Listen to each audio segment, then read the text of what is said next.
Tips ngumpulin dana lebaran bagi perantauan Minang dengan gaji UMR di Jakarta. Hai Dunkana Sadonyo, salam rantau dari Suci Siga di Minang. Waktunya YMB Indonesia Minang berbicara. Suci mau jawab pertanyaan ini ya Dunsana, bagaimana dana tabungan untuk pulang kampung? Sebenarnya untuk dana pulang kampung sudah Suci persiapkan dari tahun kemarin 2023 setelah lebaran. Karena untuk pulang kampung ke Padang saat lebaran itu butuh banyak ekstra dana. Di video yang sebelumnya Suci sudah spill berapa tabungan yang Suci sisihkan selama 1 bulan.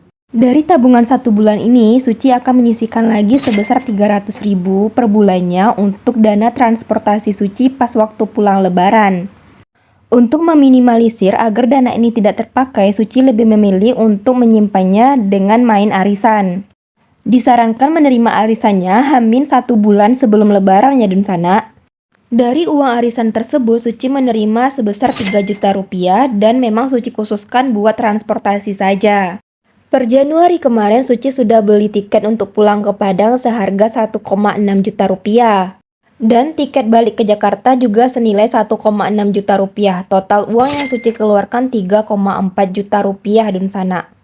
Untuk dana lainnya seperti baju lebaran, oleh-oleh, serta THR nanti Suci ambil dari gaji Suci yang per bulan serta THR yang akan Suci terima Dunsana. Total perkiraan budget yang akan nanti Suci keluarkan waktu lebaran adalah senilai 12 juta Dunsana. Namun itu belum termasuk dana tak terduga ya Dunsana, jadi sangat penting bagi kita untuk punya dana darurat. Hidup baraka mati baiman, pandai baraka mati kane tangan. Jangan lupa manabung anak perantauan biar kita lebaran di kampung halaman. Semoga bermanfaat. Assalamualaikum.